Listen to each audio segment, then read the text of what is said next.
नमस्कार विद्यार्थी मित्रांनो, श्री वामन एस राव बहादूर नारायणराव बोरावके महाविद्यालय श्रीरामपूर, विषय भूगोल। आज आपण 12वी भूगोल या विषयाच्या अभ्यासक्रमाच्या अंतर्गत प्रकरण क्रमांक 3 मानवी वस्ती आणि भूमी उपयोजन या प्रकरणातील भूमी उपयोजन या उपघटकाच्या संदर्भातली आज आपण चर्चा या ठिकाणी करणार आहोत। विशेषतः मागील तासिकेला आपण नागरी वस्त्यांचे प्रकार आणि नागरी वस्त्यांचं कार्य वगैरे या संदर्भातला आढावा आपण घेतला, परंतु या प्रकरणाच्या उत्तरार्धामध्ये भूमी उपयोजन ही जी संकल्पना आहे या संकल्पनेच्या उपघटकाच्या संदर्भातला भाग यामध्ये आपण चर्चेमध्ये घेत आहोत। तर प्रथमतः भूमी उपयोजन म्हणजे काय? म्हणजे भूमी उपयोजनाचा एकंदरीत वापर हा कशा पद्धतीने केला जातो, भूमी उपयोजनामध्ये कोणकोणत्या विशिष्ट घटकांसाठी भूमी उपयोगात आणली जाते याचा एकंदरीत स्पष्टीकरणाचा भाग यामध्ये एकंदरीत दिलेला आहे। आणि म्हणून प्रथमतः भूमी उपयोजनाची जी व्याख्या आहे त्या व्याख्याच्या संदर्भातला या ठिकाणी भाग बघूया। एखाद्या भौगोलिक क्षेत्रफळाचा वापर कोणकोणत्या घटकांसाठी केलेला असतो त्या आकृतीबंधास भूमी उपयोजन असं म्हणतात। पुन्हा एकदा व्याख्या मी सांगतो की एखाद्या भौगोलिक क्षेत्रफळाचा वापर कोणकोणत्या घटकांसाठी केलेला असतो त्याचा जो विशिष्ट आकृतीबंध आहे त्याला भूमी उपयोजन असं म्हटलं जातं। म्हणजे भूमी उपयोजनाचं एकंदरीत स्वरूप या ठिकाणी जर बघितलं तर वेगवेगळे घटक आहे आणि हे घटक या ठिकाणी विचारात घ्यावे लागतील। भूमी उपयोजनामध्ये वेगवेगळ्या घटकांसाठी जमीन किंवा क्षेत्र जे आहे ते उपयोगात आणलेलं असतं।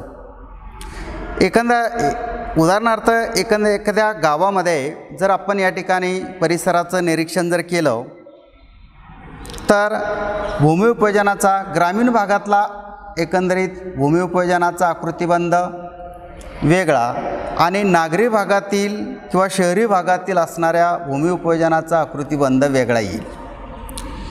आणि त्यामुळे कोणकोणत्या घटकांसाठी जमीन उपयोगात आणली गेलेली आहे, मग एखाद्या ग्रामीण भागामध्ये किंवा एखाद्या गावाचा किंवा नगराचा जर आपण एकंदरीत नकाशा जर बघितला तर त्या नकाशातून आपल्याला त्या ठिकाणी वेगवेगळ्या प्रकारची घटकांसाठी वापरलेली भूमी किंवा क्षेत्र जे आहे ते बघायला मिळेल।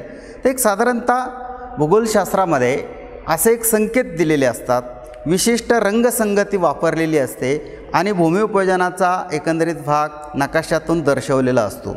मग उद्यानं असतील किंवा मोकळी जागा असेल तर त्यासाठी नकाशामध्ये हिरवा रंग दर्शवलेला असतो, किंवा घरे किंवा सदनिका असतील तर त्यासाठी गडद रंग नकाशातून दर्शवलेला असतो, किंवा दुकानं असतील किंवा व्यापारी गाळे मॉल्स असतील तर त्यासाठी नकाशामध्ये फिकट निळा रंग त्या ठिकाणी उपयोगात आणलेला असतो, किंवा याही पलीकडे सार्वजनिक इमारती असतील, कार्यालय असतील, शाळा महाविद्यालय असतील, बस स्टँड असेल, लोहमार्ग असतील किंवा लोहमार्ग स्थानक असेल तर त्यासाठी फिकट लाल रंग हा नकाशात वापरला गेलेला आहे आणि इंडेक्समध्ये किंवा सूचीमध्ये तशा पद्धतीने दाखवलेला असतो।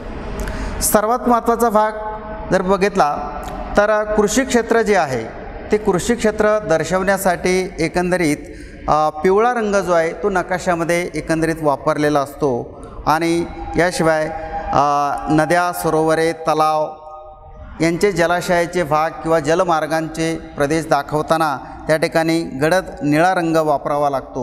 आणि जे वाहतूक मार्ग असतात त्या वाहतूक मार्गांसाठी रस्ते, रेल्वे मार्ग हे काळ्या रंगाने किंवा काळ्या रेषांनी त्या नकाशातल्या विशिष्ट भागात दर्शवलेले असतात.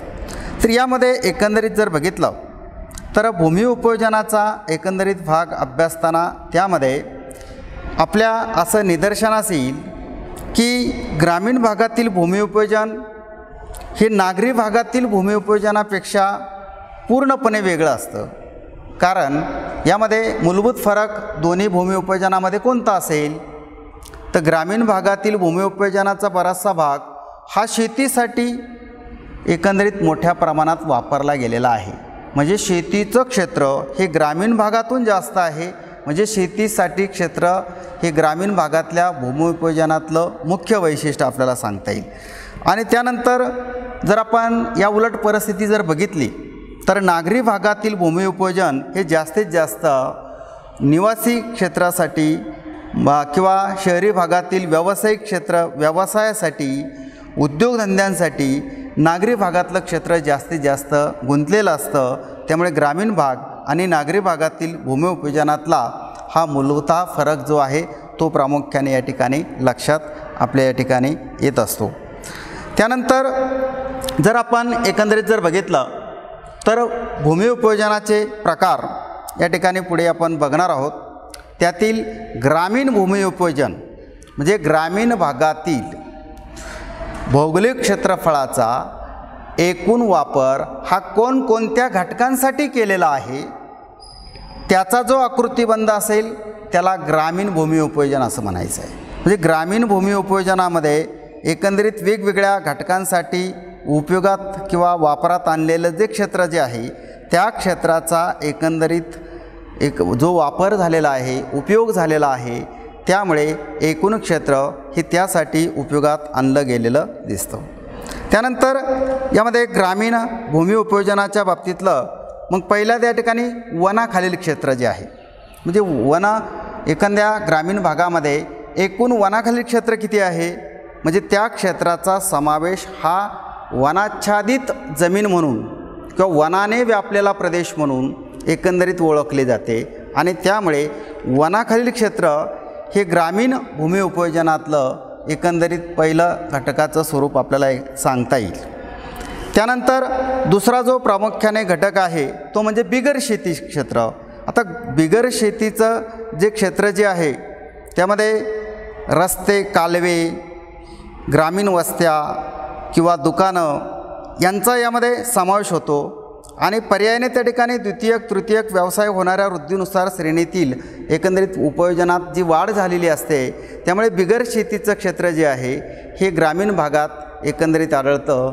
मानवी वस्त्यांसाठी रस्त्यांसाठी किंवा कालव्यांसाठी किंवा शेततळे तयार केलेलं असेल किंवा वेगवेगळ्या मोठे जलप्रकल्प असतील त्यासाठी क्षेत्र वापरलेलं असेल तर हे क्षेत्र जे आहे हे पूर्णतः बिगर शेतीचं क्षेत्र म्हणून प्रामुख्याने गणलं जातं.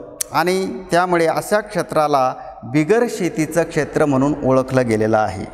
त्यानंतर तिसऱ्या क्रमांकाचा जो घटक आहे की ज्याचा ग्रामीण भूमी उपयोजनामध्ये एकंदरीत वापर केला गेलेला आहे तो म्हणजे ओसाड व अनुत्पादक भूमी. म्हणजे ज्या जमिनी पूर्णतः उंच सकल आहे. म्हणजे आपण बघतो की सर्वत्र भूपृष्ठाचा स्वरूपाचा किंवा रचनेचा भाग एकसारखा नाही. त्यामध्ये वेगवेगळ्या पद्धतीची भूरचना आहे. पर्वती प्रदेश आढळतात किंवा पठारी प्रदेश आहे किंवा मैदानी प्रदेश आहे. परंतु ओसाड जे क्षेत्र जे आहे किंवा अनुत्पादक भूमी म्हणून ज्याला गणलं जातं त्यामध्ये जर एकंदरीत जर बघितलं तर उंच सकल डोंगराळ पर्वती प्रदेश हे अनुत्पादक आहे. किंवा त्यामध्ये मग आपल्याला जगातील अनेक वेगवेगळ्या पर्वतरांगांची उदाहरणं सांगता येईल. हिमालय पर्वतरांग आहे किंवा उत्तर अमेरिका खंडातील रॉकी पर्वतरांग आहे. दक्षिण अमेरिका खंडातील अँडीज पर्वतरांग आहे. यांनी कितीतरी हेक्टर क्षेत्र जे आहे त्या ठिकाणी व्यापलेलं आहे. आणि अशा अगदी वेगवेगळ्या ग्रामीण भागातून सुद्धा काही डोंगर टेकड्या किंवा डोंगराळ प्रदेश किंवा दऱ्याखोऱ्यांचे प्रदेश जे असतात ते एकंदरीत ओसाड किंवा अनुत्पादक भूमी म्हणून त्यासाठी ते क्षेत्र गुंतलेलं असतं. त्यानंतर दुसरा एक ओसाड अनुत्पादक भूमीमध्ये वाळवंटी प्रदेशांचा समावेश होतो. म्हणजे जे पूर्णपणे शुष्क प्रदेश आहे, अल्प पर्जन्यमानाचे प्रदेश आहे, अशा प्रदेशांमध्ये वाळवंटाचा म्हणजे उदाहरणार्थ भारतीय थरचं वाळवंट हे एक त्या ठिकाणी उदाहरण सांगता येईल, किंवा आफ्रिका खंडातला सहारा वाळवंटी प्रदेश किंवा घळीयुक्त भूमीचा प्रदेश जो आहे, अशा वेगवेगळ्या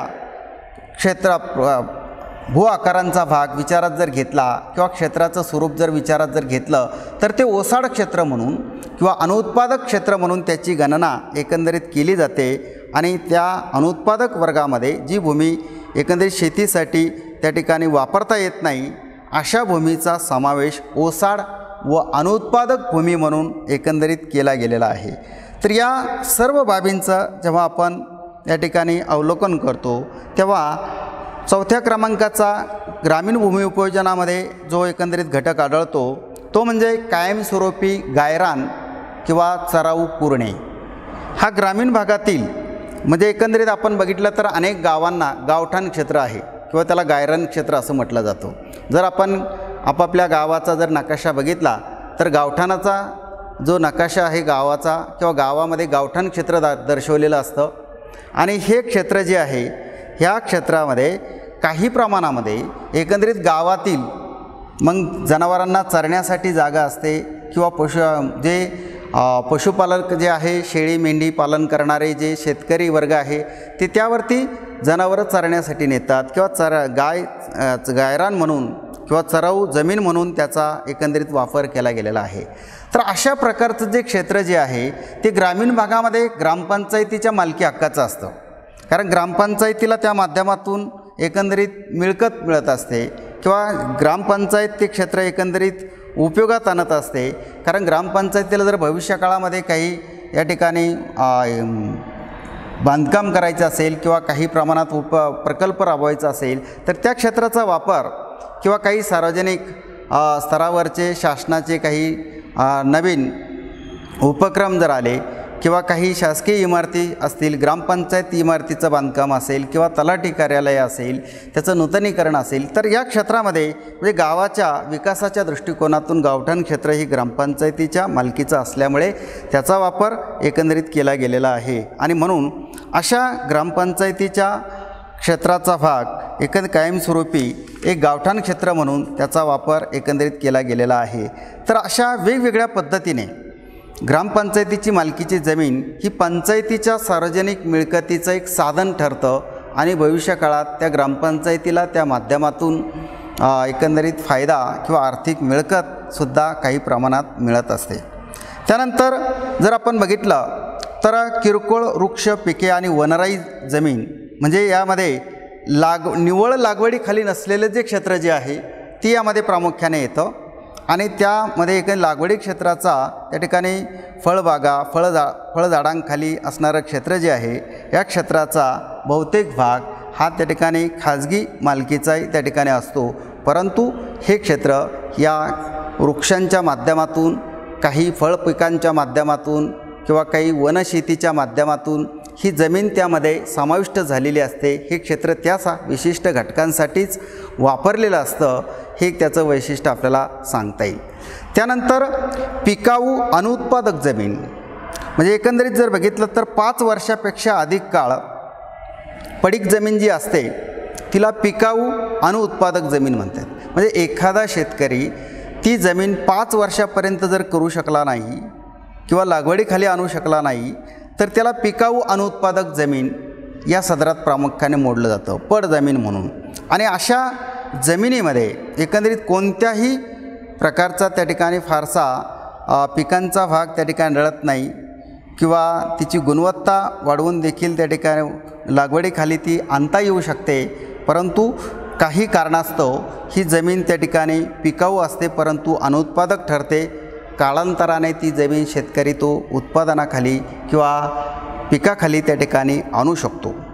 त्यानंतर पुढचा जो घटक सांगता येईल आपल्याला की भूमी उपयोजनातला की तो म्हणजे चालू पड जमीन म्हणजे 1 वर्ष किंवा त्यापेक्षा कमी काळ हा जर एखाद्या विशिष्ट क्षेत्राचा पडीक असेल तर त्या जमिनीला जाणीवपूर्वक पड ठेवण्याचा प्रयत्न शेतकऱ्यांनी केलेला असतो. याचं कारण की त्या जमिनीची उत्पादकता वाढवावी किंवा त्या जमिनीला थोडीशी विश्रांती द्यावी आणि म्हणून पड ठेवलेल्या काळात नैसर्गिकरित्या पुन्हा ती जमीन कसदार बनते आणि त्या जमिनीचा पुन्हा पिकांच्या लागवडीसाठी त्या ठिकाणी वापर केला जाऊ शकतो किंवा तिची सुपीकता वाढते, ती उत्पादनासाठी जास्त प्रमाणात प्रतिसाद देऊ शकते, त्यासाठी त्या जमिनीचा वापर एकंदरीत केला गेलेला आहे. त्यानंतर चालू पड जमिनीशिवाय असणारं क्षेत्र जे आहे की ज्यामध्ये 1 वर्षाचा पेक्षा जास्त परंतु 5 वर्षापेक्षा कमी कालावधी जर जमीन पडीक असेल तर त्या जमिनीमध्ये लागवडीयोग्य जमिनीचा भाग जो आहे तो 5 वर्षापेक्षा जास्त पडीक राहिल्यास ती लागवडीयोग्य किंवा अनुत्पादक जमीन म्हणून प्रामुख्याने संबोधली जाते आणि अशा जमिनीच्या क्षेत्राचा भाग चालू पडशिवाय पडजमीन असं म्हटलेलं आहे आणि लागवडीयोग्य अनुत्पादक जमीन या वर्गामध्ये प्रामुख्याने मोडते. आणि शेवटचा या ठिकाणी आपल्याला सांगता येईल की निव्वळ लागवडीखालील क्षेत्र जे आहे, प्रत्यक्ष पिकाखालील किंवा नक्त पीक क्षेत्र जे आहे ते यामध्ये प्रामुख्याने समाविष्ट होतं किंवा ज्या विशिष्ट क्षेत्राच्या माध्यमातून एकंदरीत उत्पादन जे आहे शेतीच्या माध्यमातून ते जास्तीत जास्त मिळतं किंवा जास्तीत जास्त क्षेत्र त्या ठिकाणी पिकाखाली असतं आणि त्यामुळे एकूण शेतीचा वापर हा त्या विशिष्ट बाबींसाठी प्रामुख्याने केला जातो, हे आपल्याला एकंदरीत सांगता येईल. आणि म्हणून वेगवेगळ्या पद्धतीने आपल्याला ग्रामीण भागातील भूमी उपयोजनाचा जो पॅटर्न आहे किंवा ग्रामीण भागातील भूमी उपयोजनाचा जो आकृतिबंध जो आहे तो या ठिकाणी लक्षात येतो आणि वेगवेगळ्या घटकांसाठी ग्रामीण भागातलं क्षेत्र हे कशा पद्धतीने उपयोगात आणलं जातं, त्या क्षेत्रावरती वेगवेगळ्या पद्धतीने एकंदरीत अनेक प्रकारच्या बाबींचं, पिकांचं, वनक्षेत्राचं किंवा रस्त्यांसाठी, मानवी वस्त्यांसाठी किंवा वेगवेगळ्या पद्धतीनं क्षेत्र जे आहे ते उपयोगात आणलेलं आहे आणि म्हणून या क्षेत्रांचा एकंदरीत वापर हा भूमी उपयोजनामध्ये एकंदरीत ग्रामीण भागातून झालेला दिसून येतो. हे एक त्याचं आपल्याला स्वरूप यातून स्पष्ट करता येईल.